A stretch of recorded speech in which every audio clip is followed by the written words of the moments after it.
पळवाट काढतात। ते म्हणतात आम्ही या मजुरांना कामावर ठेवतच नाही, त्यांना मुकादम कामावर आणतो, त्यामुळे आमचा त्यांच्याशी काही संबंध नाही।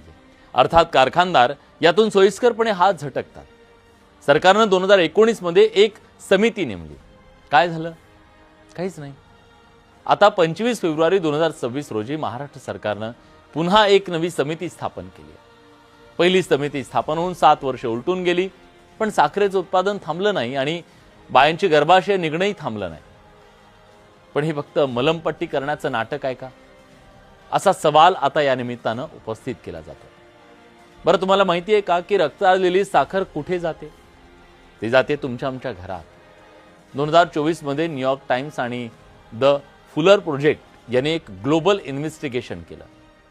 त्या दालमिया भारत शुगर आणि NSL शुगर ही दोन मोठी नावं समोर आली। विशेष म्हणजे या कंपन्यांकडे कामगारांच्या नैतिकतेचं बॉन सुक्रो नावाचं सर्टिफिकेट होतं। म्हणजे कागदावर सगळं ऑल इज वेल आणि प्रत्यक्षात मजुरांचं शोषण। आता या कारखान्यांकडून साखर कोण घेतं तेही ऐका।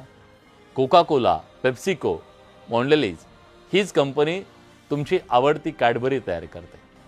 आणि युनिलिव्हर, जेव्हा हे बिंग फुटलं तेव्हा परदेशात हादरवणारे पडसाद उमटले। मॉन्डेलीजनं गुपचूप दालमिया शुगरशी संबंध तोडले।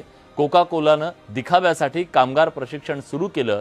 पेप्सिकोनं तर फेब्रुवारी 2025 मध्ये अमेरिकेच्या एका नियमाचा आधार घेत या विषयावरच्या भागधारकांचं मतदान रोखून धरलं। अमेरिकेच्या कामगार विभागानं थेट बीडच्या साखरेला जबरदस्तीच्या मजुरीतून तयार झालेल्या उत्पादकांच्या यादीत टाकलं।